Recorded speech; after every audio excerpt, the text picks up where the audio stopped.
بسم اللہ الرحمن الرحیم۔ ناظرین، آج ایک ہی موضوع پہ بات کریں گے کہ اظہار آزادی کیا ہے۔ یعنی جو کچھ یہ لوگ کہیں گے، یعنی جس طرح یہ ہمارا تقریباً 30 سے 40 صحافی ہیں، وہ جس قسم کی اظہار آزادی کرتے ہیں، کیا کسی یعنی ایک ملک میں، یہ کبھی دنیا میں کسی ملک میں ہوا ہے کہ وہ لوگ یعنی افواج پاکستان کو نشانہ بنائیں، پوری اسٹیبلشمنٹ کو نشانہ بنائیں،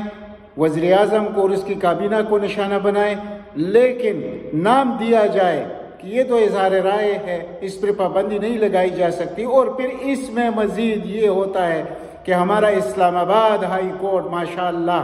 اور اس کی چیف جسٹس اطہر من اللہ صاحب، وہ کیسے ہینڈ اور گلوز ہے ان لوگوں کے ساتھ، اور کس قسم کی بے عزتی کر رہے ہیں۔ یعنی آپ موجودہ یہ محسن بیگ ہے، کیا نام ہے اس شخص کا، یہ ایک غلیظ قسم کا جو چہرہ آیا ہمارے صحافت میں، نئے واردات ہوئی ہے، نہ وہ کوئی صحافی ہے نہ وہ کوئی رپورٹر ہے، لیکن وہ آیا اور اس نے کیا کچھ کیا۔ اور کس کے پروگرام میں؟ ایک خاتون ہے جس کو آپ سب جانتے ہیں، جس کا نام غریدہ ہے، اور اس کے متعلق میں کیا کہوں گا، کیونکہ اظہار رائے ہے اور پھر ان لوگوں کا بہت بڑا مطلب اثر رسوخ ہے، کیونکہ ہائی کورٹ سے یہ ساتھ ہوتی ہیں، کبھی اسلام آباد ہائی کورٹ تو کبھی شکر کر کے وہ جو چلا گیا جسٹس قاسم خان، لیکن پھر بھی کچھ ججز تو ادھر بھی موجود ہے لاہور ہائی کورٹ میں، اور یہ سب لوگ یعنی یہ ایک عجیب مجمع اکٹھا ہوا ہے کہ ایک طرف لوگوں کی عزتیں اچھالتے رہو۔ یعنی کبھی دنیا میں یہ ہو سکتا ہے کہ ایک وزیر کے متعلق وزیر اعظم کے ساتھ نتی کر کے یہ کہا جائے کہ ان کے یہ تعلقات ہیں، جو میں اس ویڈیو میں کہنے میری اتنے مجال نہیں کہ میں کہہ سکوں، میرا اتنا دل گردہ نہیں ہے، یعنی ایسے غلیظ باتوں کی طرف جس کا کوئی بنیاد ہی نہیں ہے، اور ان کو اتنا بدنام کرنے کی پھر وہی خاتون کی بات آتی کہ خاتون ریحام خان، یعنی اس نے، یعنی وہ خاتون بھی آپ کو معلوم ہے، اس کا کردار بھی معلوم ہے، اس نے کتاب لکھا، اس میں ایک پروگرام میں کیا بحث ہوئی، اس ذلیل شخص نے کون سی ریمارکس پاس کیے، اور وہ جو اینکر تھی غریدہ فاروقی، وہ ہنس کے مزے لے رہی تھی اور ان کو موقع فراہم کر رہی تھی کہ مزید بولتے جاؤ۔ اور کبھی وزیر اعظم کی بیوی کو یہ کہ وہ جادوگرنی ہے، کچا گوشت کھاتی ہے، پتہ نہیں کیا عجیب کہ یعنی یہ کبھی دنیا میں، یہ جو کہتے ہیں کہ دنیا میں اظہار رائے کی آزادی ہے، یہ تو جا کر مغرب کی کسی ملک میں جہاں ہم بیٹھے ہیں ادھر اس طرح کوئی فعل کر کے دیکھے، ان کا انجام دیکھ لے۔ یہ جو پاکستان کی صحافی، جس کو یہ لبرل مافیا بھی آپ کہہ سکتے ہیں، یہ بلکہ اس کو تو آپ وہ جو تھا جس کا نام ہے وہ آشیانہ، پتہ نہیں کیا نام تھا وہ میں بھول گیا ہوں، یہ اس قسم کے صحافی، یہ صحافی یہ پاکستان کی بھی دشمن ہے، اس ملک کے کلچر کی بھی دشمن ہے، اسلام کی بھی دشمن ہے۔ یہ کس قسم کے لوگ ہیں آپ لوگ سمجھتے ہیں۔ میں تو بار بار جب کہتا ہوں کہ خدا کے لیے یہ جو مین سٹریم میڈیا میں چند چینلز ہیں اور یہ 40-50 جو اینکر اور صحافی ہے، ان کا پروگرام دیکھنا ہی بند کرے، آپ کو گمراہ کر رہے ہیں۔ حقیقت کچھ ہے اور یہ آپ کے سامنے اپنی سیاسی وابستگی کی وجہ سے کچھ ایسی چیزیں پیش کرتے ہیں کہ لوگوں کو گمراہ کرتے ہیں۔ اور ہمارے ملک میں تو پھر تعلیم کا ماشاءاللہ وہ حال ہے کہ ابھی تک یعنی دنیا کی چھوٹے ممالک میں 100% لٹریسی ریٹ ہے، لیکن پاکستان میں اس وقت بھی 40% سے کم ہے۔ تو وہاں پر پھر عوام کو قصور بھی نہیں دیا جا سکتا کہ وہ ان لوگوں کو دیکھتے ہیں تو وہ پھر وہی بات کرتے ہیں اور ان میں پھر عدالت شامل ہو جائے، جیسے کہ ہمارا اسلام آباد ہائی کورٹ ہے، اور اس کے جو بیانات آتے ہیں وہ ہمارے سامنے ہیں۔ وہ جیسے ریزرویشن دیتے ہیں کہ یہ اچھا، تو پھر یہ تو اس اظہار آزادی پر قدم لگانا ہے۔ یعنی یہ جو ابھی نیا قانون آ رہا ہے یعنی صحافت کے لیے، اس میں کیا کیڑے نکال رہے ہیں، اور پھر اس کا سپوکس پرسن بن جاتا ہے ہمارا چیف جسٹس صاحب۔ بڑی مطلب قدر و منزلت ہے ہمارے نگاہوں میں ان لوگوں کے لیے، لیکن ہم تو چاہتے ہیں کہ پاکستان کا عدلیہ کم از کم ایسا ہو کہ جیسے دنیا میں ہے، چلو وہ دنیا میں بھی نہیں ہے، 50% تو اس کی طرح کا کردار ادا ہو جائے۔ یہاں تو سیاسی پارٹیاں ہیں، یہ ججز انہوں نے تو کچھ اور اس ملک میں شروع کر دیا ہے، لیکن یہ عوام کو اب تقریباً سمجھ آنا شروع ہو گیا ہے، تو خدا کے لیے وہ کام نہ کرے کہ دوبارہ بستر گول ہو جائے۔ جب ہوا تھا آپ کو پتہ ہے پھر کیا ہوا تھا 2007 میں، تو وہ چیز، لیکن اس دن سے تو بدنصیبی بھی شروع ہو گئی کہ جو اس وقت کی چیف جسٹس افتخار چودھری کا جو عدلیہ بحال ہوا، اس میں انڈکشن کیسے ہوئی؟ کسی کو تو ادھر سے ڈائریکٹ اٹھا کر ہائی کورٹ میں چیف جسٹس لگایا گیا، اور جو آنے والا ہمارا چیف جسٹس، اللہ پاک پاکستان پر رحم کرے، میں اتنا ہی کہہ سکتا ہوں، اگر وہ شخص پاکستان کا چیف جسٹس بنتا ہے، اور اس کے جو پیرول پر دوسرے لوگ ہیں ہائی کورٹس میں، ان کا کردار آپ دیکھ لیجئے، وہ کیا کرتے ہیں، یہ کس قسم کی آزادی ہے؟ لیکن میں یہاں حیران ہوتا ہوں کہ ہمارے ججوں کا یہ حال ہے، اور یہ ان کی کریڈیبلٹی جو ہمارے سامنے آ رہی ہے، یہ تو پاکستان سے بہت بڑی دشمنی ہوئی ہے اس وقت، لیکن اب یہ اس قسم کا ایک گروہ بن گیا کہ ایک طرف ہماری سپریم کورٹ کے ماشاءاللہ چیف جسٹس اطہر من اللہ صاحب، جو کوئی بھی اس کی طرف انگلی بھی نہیں اٹھا سکتا، ایک اس قسم کے ججز ہیں، پھر اس کے کچھ لوگ ان کے ساتھ اور بھی ہیں ہمارے جسٹسز، یعنی اعجاز الحسن صاحب ہے، امین صاحب ہے، اور ہمیں اب بھی امید ہے کہ یہ 17 ججز میں سے انشاءاللہ اب آنے والے 2-4 مہینوں میں یہ 11 ججز انشاءاللہ یہ اس سیاسی پارٹی کے کم از کم نہیں ہوں گے، اور یہ پاکستان کے مفادات میں فیصلہ کریں گے۔ لیکن یہاں جو اسلام آباد ہائی کورٹ میں جو مسئلہ شروع ہو چکا ہے، یعنی جس دن سے رانا شمیم کا کیس آیا، سب کو معلوم ہے کہ ایک ڈکوسلا بوگس جعلی حلف نامہ آ گیا، لیکن اس پر کیا کچھ ہوتا رہا اسلام آباد ہائی کورٹ میں، اور آخر میں ہوا کیا؟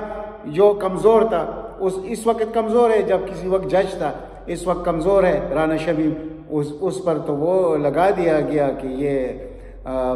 لیکن یہ جو وہ ایک جعلی رپورٹر اور وہ خاموش عجیب قسم کا وہ انصار عباسی اور میر شکیل الرحمان، یعنی میر شکیل الرحمان کے سامنے تو یہ پتہ نہیں کیا بن جاتے ہیں، اور پھر ان کے صحابیوں کو بھی یہ سزا نہیں سنا سکتے، ان کو بھی ایسا ہی چھوڑ دیا جاتا ہے۔ یہ ایک روش شروع ہو چکا ہے اس پاکستانی عدلیہ میں، خدا کے لیے اس کو ختم کرو۔ ایسا نہ ہو کہ کل ہمارا سپریم کورٹ اور ہمارے وہی حالت شروع ہو جائے کہ جب ہوا تھا چیف جسٹس سجاد علی شاہ کو گھر بھیجنے کے لیے پورے ہائی کورٹس نے عدالتی مارشل لگایا تھا۔ تاریخ کو ذرا دہرانا چاہیے۔ اب یہ لوگ بھی اس طرف جا رہے ہیں، کیونکہ ان میں سے کچھ ججز وہ تو بالکل سیاسی ججز ہیں، کبھی جنرل مشرف کے دور میں کیئر ٹیکر وزیر بنتے ہیں، پھر آ کر افتخار چودھری کی اسپوک پرسن بنتے ہیں، پھر اسلام آباد ہائی کورٹ میں انڈکٹ ہوتے ہیں، کوئی بلوچستان ہائی کورٹ میں چیف جسٹس چلا جاتا ہے، اور اسی دن سے جو کردار ہمارے عدلیہ کا سامنے آ رہا ہے، یقین کیجئے جو سمجھنے والے لوگ ہیں وہ خون کے آنسو دیکھ رہے ہیں ان لوگوں کے کردار کو دیکھ کر، کہ یعنی ایک طرف ہماری چیف جسٹس عدالت میں بیٹھ کے ان صحافیوں کے جو اس کے پیرول پر ہے، جو نواز شریف کے پیرول پر ہے، ان کی تابعداری، ان کو ریلیف دینا، یہ عدلیہ کا کام ہے۔ یہ اگر یہ عدلیہ کا کام ہے تو اللہ تعالیٰ پاکستان پہ رحم کرے۔ ان لوگوں نے تو پاکستان کا کیا بنانا ہے۔ لیکن میں یہاں ایک سوال جب ابھی کچھ دنوں پہلے کہا گیا کہ پشاور سے فون آتے ہیں، یعنی کہ جنرل فیض حمید کو بدنام کرنے کے لیے، لیکن ابھی تک ہمارا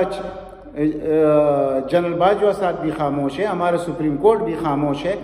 تو یہ کیا ہے؟ یہ کیا ہو رہا ہے اس ملک کے ساتھ؟ یعنی اگر اس ملک کے اداروں کو تو ویسے ہی شریف خاندان نے تباہ اور برباد کر دیا ہے، لیکن ایک عدلیہ کی طرف لوگوں کی نظریں ہوتی تھی، ابھی تو وہ نظریں بھی لوگوں نے ہٹانا شروع کر دی ان کے کردار کو دیکھ کر۔ تو خدا کے لیے میں یہاں جیک برانچ کے سامنے ایک چیز رکھنا چاہتا ہوں، جو فوج پاکستان کا ادارہ ہے انصاف کا، جیک برانچ جس کو کہتے ہیں، کیونکہ وہ کیوں خاموش ہے؟ ان کی جو روز کپڑے دھوئے جاتے ان عدالتوں میں، خاص کر ان صحافی برادری کی وجہ سے، جس کو یہ برادری کہتے ہیں، یہ جو 40-50 کا ٹولہ ہے، یعنی اس میں دیکھیں وہ سارے کے سارے پاکستان دشمن ہیں، لیکن ان کو نوازا جاتا ہے ہمارے ہائی کورٹس میں۔ تو یہ کیا ہے؟ آخر اس کا تو مداوع کرنا پڑے گا، اور یہ ایسے نہیں رہ سکتا، یہ نظام ایسے نہیں چلے گا۔ اس دن سے ڈریں کہ اس ملک میں کوئی ایمرجنسی نافذ ہو اور ان لوگوں کو